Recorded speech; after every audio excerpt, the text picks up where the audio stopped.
Porción bíblica Shemot, nombres, tercera parte, martes, Éxodo capítulo 2, versículo 11 al 25. En Dios confiamos. Resumen. La madre de Moche, Yochebed, lo puso secretamente en un canasto en el río Nilo. Fue descubierto por la hija del faraón, Bitia, quien lo adoptó. Bitia contrató a Yochebed como nodriza de Moche, y así Moche creció en su propia familia. Yochebed mantuvo a Moche en su casa de tal modo que ingresó a la casa de Faraón a la edad de 12 años aproximadamente. El faraón sabía que Moche era hebreo, pero esperaba que, al educarlo como egipcio, su inteligencia y talentos excepcionales pudieran ser de utilidad para su gobierno.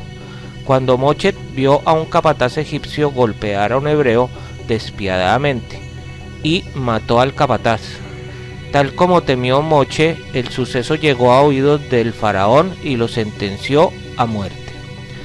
Comentario, tercera parte. Moche debía haber confiado en la protección de Elohim, pero como no lo hizo, la perdió. Como consecuencia de ello, el faraón escuchó sobre el incidente y buscó matarlo. Si Moche no hubiera tenido miedo y no hubiera expresado su temor, no hubiese pasado nada. Similarmente, cuando nos enfrentamos con obstáculos para cumplir con nuestra misión divina, debemos darnos cuenta que podemos ganarnos la intervención favorable de Elohim confiando que Él nos va a ayudar. Sentirse confiado en la ayuda de Elohim no significa que no debamos tomar todo paso natural necesario para evitar dificultades o resolver nuestros problemas. Solamente significa que debemos confiar en que Elohim coronará nuestros esfuerzos con éxitos. Nuestra confianza debe estar en que Elohim nos redimirá y nos llevará a la vida eterna en Yeshua, por lo que Él es quien nos ofrece la redención. Y aconteció que en aquellos días, crecido ya Moche, salió a donde sus hermanos y vio sus duros trabajos, y vio a un egipcio golpeando a un hebreo y a uno de sus hermanos. La identidad hebrea en este joven fue más fuerte que la identidad egipcia. La expresión sus hermanos indica una identificación muy poderosa en su interior. Él tuvo que pasar una crisis profunda de identidad. Se preguntaba: ¿quién soy? ¿Soy hebreo o egipcio? Finalmente tomó la decisión de seguir su corazón y unirse con los hermanos de sangre. Esta misma experiencia están teniendo aquellos que se han criado en el mundo gentil, pero tienen sangre hebrea o un alma hebrea. En este tiempo están sintiendo el fuerte impulso de salir de donde se han criado y unirse con sus hermanos los hebreos. El hecho de salir del entorno gentil y unirse al pueblo hebreo es una de las obras de fe más grandes, según Hebreos 11, 24 al 26, donde está escrito: por la fe, Moche, cuando era ya grande, rehusó a ser llamado hijo de la hija de Faraón, escogiendo antes ser maltratado con el pueblo de Elohim que gozar de los placeres temporales del pecado, considerando como mayores riquezas el oprobio del Mesías que los tesoros de Egipto, porque tenía la mirada puesta en la recompensa. Vemos cómo el Mesías estaba en la mente de Moche cuando tomó la decisión de unirse al dolor del pueblo escogido. El Mesías se identificó con su pueblo y tomó sus pecados sobre sí, como está escrito en Mateo 1:21, y dará a luz un hijo y le pondrás por nombre Yeshua, porque él salvará a su pueblo de sus pecados. En Isaías 53, 4 al 6 está escrito: ciertamente él llevó nuestras enfermedades y cargó con nuestros dolores. Con todo, nosotros le tuvimos por azotado, por herido de Elohim y afligido.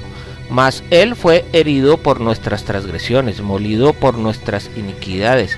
El castigo por nuestra paz cayó sobre él, y por sus heridas hemos sido sanados.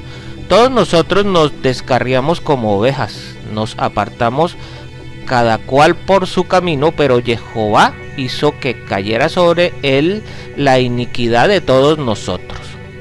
El oprobio del Mesías produce riquezas en el Olam Jabá, el mundo venidero, como está escrito en Romanos 8 del 16 al 18. El Espíritu mismo da testimonio a nuestro espíritu de que somos hijos de Elohim, y sí, hijos, también herederos de Elohim y coherederos con el Mesías, si en verdad padecemos con él, a fin de que también seamos glorificados con él.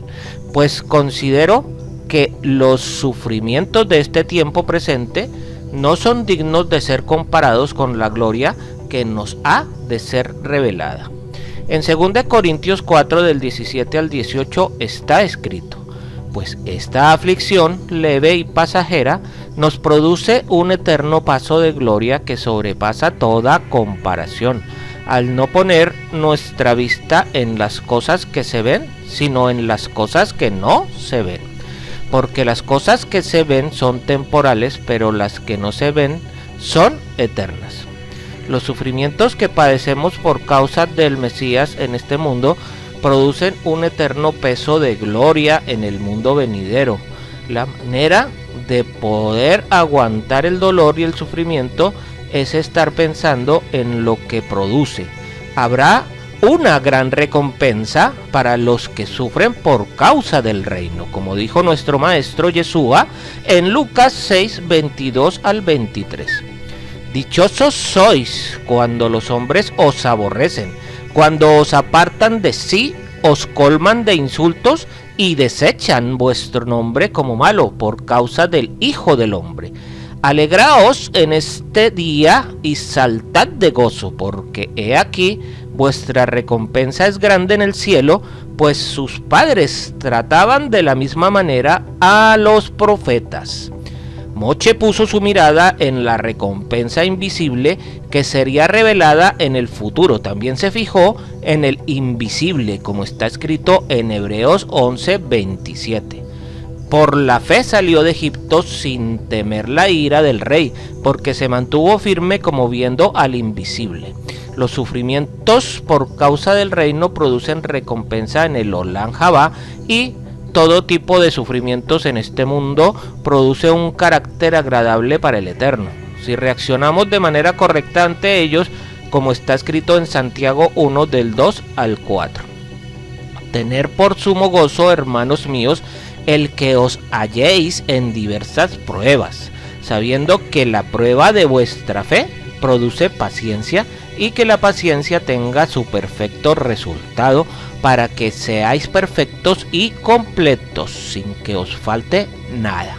En Romanos 8 del 28 al 29 está escrito: y sabemos que para los que aman a Elohim todas las cosas cooperan para bien, esto es, para los que son llamados conforme a su propósito, porque a los que de antemano conoció también los predestinó a ser hechos conforme a la imagen de su Hijo, para que él sea el primogénito entre muchos hermanos. El propósito de los sufrimientos que pasamos es que seamos moldeados conforme a la imagen del Hijo de Elohim. Esa es la meta que el Padre tiene para cada uno de sus hijos. Y él respondió: ¿quién te ha puesto de príncipe o de juez sobre nosotros? ¿Estás hablando de matarme como mataste al egipcio? Entonces Moche tuvo miedo y dijo: ciertamente se ha divulgado el asunto. Moche fue rechazado la primera vez cuando vino a sus hermanos. De la misma manera, la mayoría de los hebreos rechazaron al libertador Yeshua cuando vino por primera vez.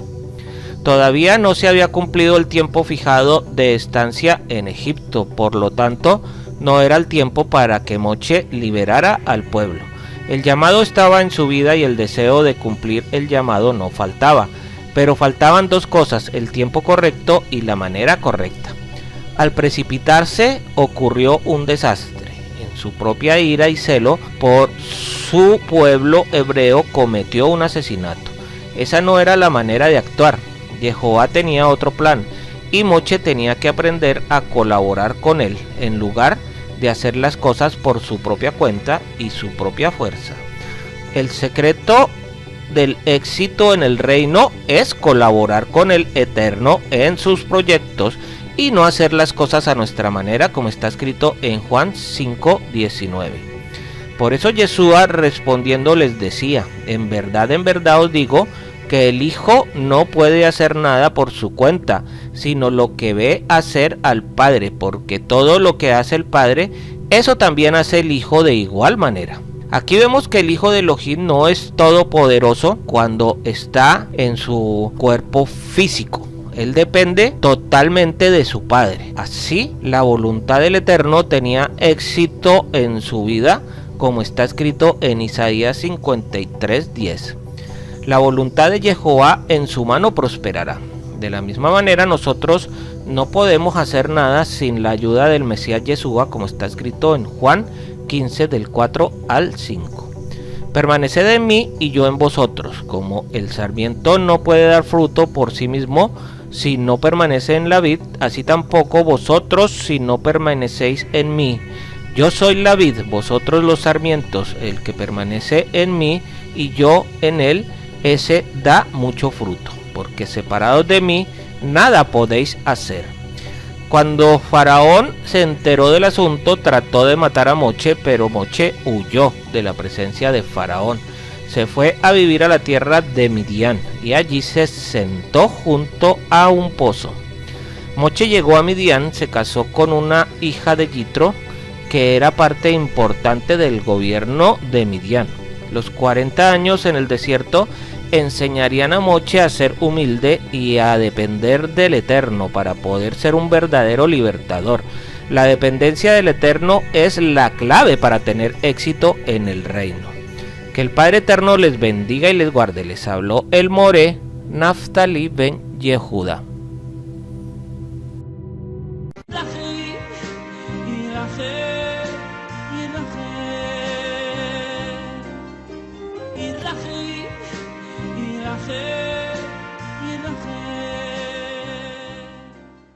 Si este estudio te ha sido de utilidad, te invito a suscribirte en nuestras redes sociales de YouTube, Facebook, TikTok e Instagram.